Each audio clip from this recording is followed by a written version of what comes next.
ڕێز و سڵاو بۆیەوە بینەرانی خۆشەویستی تەلەڤیزیۆنی کۆمەڵە لەگەڵتانم بۆ پێشکەشکردنی گەشتی هەواڵەکانی ئەمڕۆ ڕۆژی شەممە. سەرەتاش سەردێڕی چەند هەواڵێک. دیداری هەیەتی کۆمەڵە لەگەڵ بەشی زانستی وەزارەتی دەرەوەی نەروێژ لاند ئینفۆ. درێژەی مانگرتنی کامیۆنداران لە هەندێک لە شارەکانی کوردستان و ئێران. چالاکی کچانی ئازادیخوازی ئاودانان دژ بە کۆماری ئیسلامی. سووتاندنی دارستان و لە وەرگاکانی ڕەوانسەر و بانە. یان لە دەستدان و برینداربوونی 12 کرێکار لە 3 شاری ئێران و کۆبوونەوە ئێرانیانی ئازادی خواز لە شاری ژنێف.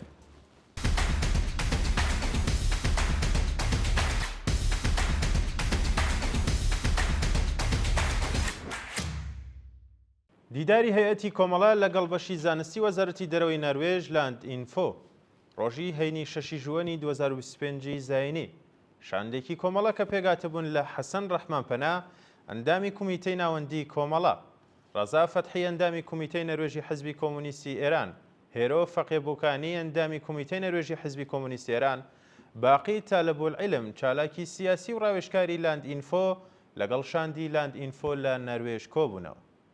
لەو دیدارەدا شاندی لاند ئینفۆ لەلایەن ئاسلاک ڤاردوون بەرپرسی بەشی ڕۆژهەڵاتی ناوەڕاست و باکووری ئەفریقای لاند ئینفۆ باربۆ هێلێنگ بیرگیت ئیبراهیمسن و سەرپەرشتی کراوە و پاژناساندنی شاندەکان بە یەک ئاماژە بە دوایین دانیشتنیە و شاندە لە ساڵی 2019 زایانی لە زەرگوێز لە بارەگای ناوەندی کۆمەڵە و پەیوەندی دووقۆڵی کرا. تەوەری باسەکان بریتی بوون لە دۆخی سیاسی ئێستای کوردستان، ئێران و ناوچەکە کە بەگشتی درایە بەرباس و لێکۆڵینەوە و وەڵامی پرسیاری شاندی خانەخوێ بەوردی درایەوە. لە کۆتاییدا داوا لە دەوڵەتی نەروێژ و یەکێتی ئەوروپا کرا بۆ گرنگیدان بە دۆخی نالەباری پەنابەرانی کورد لە باشوور و پشتگیری لە خەباتی جەماوەری و مەحکومکردنی ئێعدامەکانی زندانی سیاسی لە کوردستان و ئێران دژ بە کۆماری ئیسلامی و جەنایەتەکانی سیاسەتی ڕوون بگرنەبەر. درێژەی مانگرتنی کامیۆنداران لە هەندێک لە شارەکانی کوردستان و ئێران. بە پێی راپۆرتی یەکێتی کامیۆندارانی ئێران، سەرەڕای دەست بەسەرکردنی دەیان شۆفێر و چالاکی میدیایی، کامیۆنداران لە هەندێک لە شارەکانی کوردستان و ئێران درێژیان بە مانگرتن داوە. لە راپۆرتی کەمپینی مافی مرۆڤی ئێراندا هاتووە ناوەندە ئەمنیەتیەکانی کۆماری ئیسلامی لە ماوەی 3 هەفتە مانگرتنی کامیۆندارانی ئێران بەلانی کەم 40 کەسیان دەست بەسەر کردەوە، چارەنووسیان نادیارە.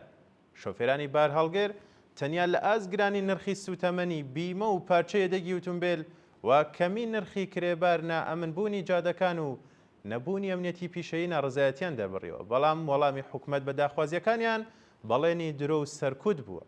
بە وتەی چالاکانی مافی مرۆڤ تەنیا لە شارەکانی کوردستان نزیک بە 11 شۆفێر دەست بەسەر و زیندانی کراوە.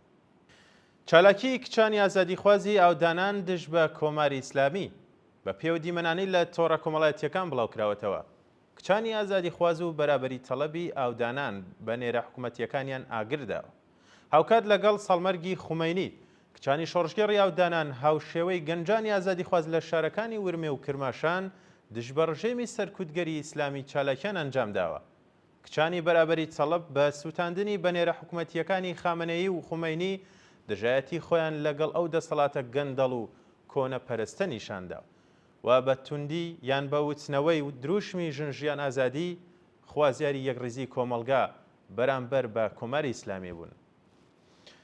سەپاندنی سزای 18 مانگ زیندان بەسەر کارۆ عەلیداد لە مەریوان. لە ڕۆژانی ڕابردوودا کارۆ عەلیداد چالاکی ژینگە پارێزی خەڵکی مەریوان لەلایەن دادگای ئینقلابی و شارە بە 18 مانگ زیندان مەحکوم کراوە. لە حاڵێکدا هیچ ئاماژەیەکی ڕوون بەو تۆمەتەی بەسەریدا سەپێنراوە نەکراوە. بە پێڕاپۆرتی ڕێکخراوەکانی مافی مرۆڤ، ئیتلاعاتی سوپای پاسداران پەروەندەسازی بۆ ئەو چالاکە مەدەنیەت تەمەن 23 ساڵە دروست کردووە و لە راپۆرتی ئەو ناوەندە ئەمنیەتیەدا وشەیەکی ناڕوون بە ناوی ترسی تەعزیری تۆمار کراوە.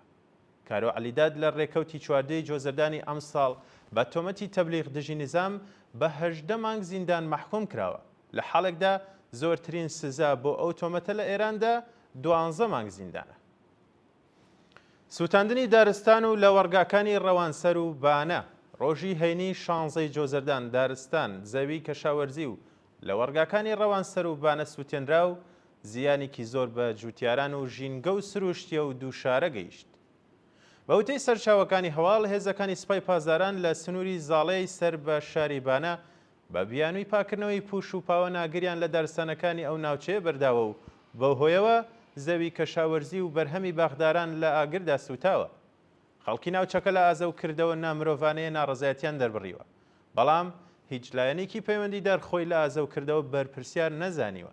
لە یەکی دیکەشەوە 7 هێکتار لە زەویە کەشاوەرزیەکانی گوندی قەڵایانی سەر بە شارستانی ڕەوانسەر لەلایەن هەڵپەرستانەوە سووتێنراوە و زیانێکی زۆر بە جوتیاران گەیشتووە. کۆبوونەوەی کرێکارانی ڕسمی نەوت لاوان و سیری. کرێکارانی ڕسمی نەوتی شاغڵ لە ناوچە عەمەلیاتەکانی لاوان و سیری ڕۆژی هەینی 16 جۆزەردان بۆ جارێکی دیکە دژ بە جێبەجێ نەکردنی داخوازیەکانیان کۆبوونەوە. کرێکارانی ناڕازی بە بەدەستەوەگرتنی پلاکارد، خوازیاری وەلانانی سەقفی هەغدەست، دابینکردنی ئیمکاناتی ڕەفاهی، وەلانانی ئاستەنگیەکانی بەردەم سەنەواتی خانشینی، پێدانی ئەو بڕەپارە لە ساڵانی ڕابردووەکو باش لەسەر هەقدەستەکانیان کەم کراوە، بەکردەوە دەرهاتنی مادەی 10 یاسای ئەرک و بەرپرسیارەتی پێرسونەلی نەوت و هەڵوەشانەوەی بڕیاری دەوڵەت بۆ تێکەڵکردنی سندوقەکانی خانشینی بوون. ناڕزایەتی کرێکارانی بێکارکراوی پاڵاوگەی هوەیزە.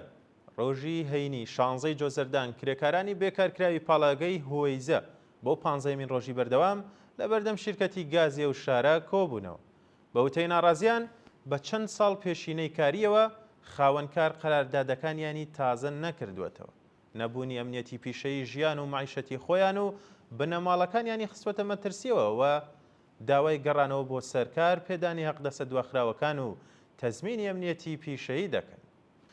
بەشداری بەرینی خەڵک لە مەراسمی پرسەی ئیلاهە حسێن نژاد لە ئیسلامشار. ڕۆژی هەینی 16 جۆزەردان خەڵکانێکی زۆر لە ئیسلامشار وێڕای کەش و هەوای ئەمنیەتی زاڵ بەسەر گۆڕستانی ئەو شارە لە مەراسمی ناشتنی تەرمی ئیلاهە حسێن نژاد بەشداریان کرد. ئیلاهە حسێن نژاد کچی تەمەن 24 ساڵی خەڵکی ئیسلامشار ڕۆژی 4 جۆزەردان لەلایەن شۆفێرێکی تاکسیەوە ڕەفێنرا و پاش 11 ڕۆژ تەرمەکەی لە دەوروبەری تاران دۆزرایەوە. هێزەکانی پۆلیسی تاران پاش چەندین ڕۆژتوانیان بکوژێ و کچە گەنجە بدۆزنەوە و تاوانبار لە کاتی لێپرسینەوەدا دانی بە تاوانەکەی داناوە. ڕۆژی ڕابردووش مەراسمی پرسە و سەرخۆشی ئیلاهە لە کەش و هەوای ئەمنیەتی لە گۆڕستانی ئیسلامشار بەڕێوە چوو و جەماوەرێکی زۆر وێڕای هەڕەشەکانی ئیدارەی ئیسلاحات تێیدا بەشدار بوون. بانکرانی خانشینکراوێکی خەڵکی ڕەشت بۆ دادگای ئەو شارە. ئەمیر وەقاری فەرەهناک لەنگرودی چالاکی خانشینکراوی تامینی اجتماعی ڕەشت لەلایەن دادسەرای گشتی ئینقلابی ئەو شارەوە بانگێشت کرا. بە پێزانیاریەکان ئەو چالاکە مەدەنیە بە تەبلیغ دژی نظام تۆمەتبار و لەلایەن لقی چواری دادسەرای گشتی ئینقلابی ڕەشت بانگێشت کراوە.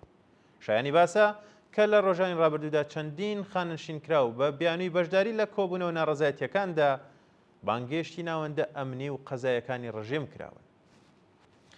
گیان لە دەستدان و برینداربوونی 12 کرێکار لە 3 شاری ئێران ڕۆژی هەینی 16 جۆزەردان لە 3 ڕووداوی جیاجیای کار لە شارەکانی تاران، ئەهواز، ئیلام 2 کرێکار گیانیان بەخت کرد و 10 کرێکاری دیکەش بریندار بوون. بە پێی راپۆرتەکان ئاگر لە کارخانەیەکی شیر لە شاری تاران کەوتوەتەوە و لە ئەنجامی ئەو ڕووداوەدا 10 کرێکار بریندار و ڕەوانەی ناوەندە دەرمانیەکان کراون. بە وتەی سەرۆکی ئۆرژانسی تاران 8 بریندار پاش وەرگرتنی چارەسەری پزیشکی مەرەخەس کراون، بەڵام 2 کرێکار کە برینەکانیان سەخت بووە لەژێر چاودێری پزیشکی داماونەتەوە. لەلایەکی دیکەشەوە کرێکارێکی برینداری کارخانەی توانەوەی ئاسنی ئیلام بەهۆی قورسی برینەکانی لە نەخۆشخانەی و شارە گیانی بەخت کردووە. هاوکات لە شاری ئەهواز کرێکارێکی جۆشکار بەهۆی بەربوونەوە لە بەرزایی گیانی لەدەستداوە. ونبوونی کچێکی گەنج لە شارستانی چالش و نیگەرانی بنەماڵەکەی. لە ڕۆژانی ڕابردوودا کچێکی گەنجی تەمەن 25 ساڵ لە شارچکەی لواندوایلی سەر بە شارستانی تالش بە ناوی شەکیلا شەهریوەریان ونبووە و هیچ زانیارێک لەسەر چارەنووسی لەبەردەستدا نییە. ڕۆژی 10 جۆزەردانی 1404 هەتەوی شەکیلا شەهریوەریان لە ماڵ چوەتە دەرەوە ون بووە. بنەماڵێ و کچە بە میدیاکانیان وتووە 6 ڕۆژ بەسەر ونبوونی کچەکەیان تێپەڕیوە، بەڵام هیچ زانیاریەک لەسەر چارەنووسی دەست نەکەوتووە. دایک و باوکی شەکیلا پاش بڵاوبوونەوەی هەواڵی کوژرانی ئیلاهە حسێن نژاد نیگەرانی دۆخی تەندروستی کچەکەیان و دەڵێن ئەمنیەت لە وڵاتدا نەماوە و لەم ساڵانەی دواییدا ڕژێمی کۆماری ئیسلامی بانقەست خانووی خەڵکی ڕەسەنی تالژ لە گوندەکانیان سووتاندووە و زەویەکانیشیان داگیر کردووە. هەروەها هەموو هێمە کەلتوریەکانی ئەو قەومەی لە ناو بردووە و ئاماری دەستدرێژی سێکسی بۆ سەرکچان و ژنانی ئەو شارستانە بەرز بووەتەوە. چوونە سەرەوەی نرخی شتومەکی خۆراکی لە ئێران بە پێی راپۆرتەکان نرخی مادە خۆراکیەکان بۆ جارێکی دیکە بە ڕێژەی 30% چووەتە سەرەوە و گرانی گوشارێکی زۆری بۆ خەڵک هاوردووە. بە وتەی سەرچاوەکانی هەواڵ نرخی هەر کیلۆشی لە 18,000 تمەنەوە بۆ 23,000 تمەن زیادی کردووە. هەردە بە ماز لە 51,500 تمەن بۆ 63,000 تمەن. هەر بەستە پەنیر لە 106,000 تمەنەوە بۆ 121,000 تمەن. هەر کیسەی برنجی دە کیلۆیی لە 2,828,000 تمەنەوە بۆ 2,809,000 تمەن زیادی کردووە و هەر بەستە شیری 1 کیلۆیی لە 49,000 تمەنەوە بۆ 65,000 تمەن هەڵکشاون. دوایین هەواڵشمان سەبارەتە بە کۆبوونەوەی ئێرانیانی ئازادیخواز لە شاری ژنێف. ڕۆژی هەینی 16 جۆزەردان کۆمەڵێک لە ئێرانیانی ئازادیخواز هاوکات لەگەڵ بەڕێوەچوونی کۆبوونەوەی ڕێکخراوی جیهانی کار لە شاری ژنێفی سویس لەبەردەم ئەو دامەزراوەیە خۆپیشاندانیان کرد. بە پێی راپۆرتەکان شەهلا دانشفەر ئەندامی کەمپینی ئازادی بۆ بەندکراوانی سیاسی و کۆمەڵێک لە چالەکانی کرێکاری و سیاسی لەو خۆپیشاندانەدا بەشدار بوون و بە دەستەوەگرتنی پلاکارد و وتنەوەی دروشم دژ بە کۆماری ئیسلامی دژایەتی خۆیان لەگەڵ بەشداری نوێنەرانی ڕژیم لەو کۆبوونەوەیە دانیشاندا. بەشداربوانی ئەو چالاکی ڕایانگەیان نوێنەرانی حکومەت نوێنەرانی ڕاستەقینەی کرێکاران نین و نوێنەرانی ئەو چینە زەحمەتکێشە لە بەندینخانەکاندا زیندانی کراون. ڕێکخراوی جیهانی کار ئەبێ بایەق بە نوێنەرانی ڕاستەقینەی کرێکارانی ئێرانی بدات و نوێنەرانی کۆماری ئیسلامی لەو ڕێکخراوەیە بکاتە دەرەوە. بەڵە بینەرانی خۆشەویست گەشتی هەواڵەکانتان پێشکەشکرا کات و ساتێکی خۆش بۆ هەموو لایەک.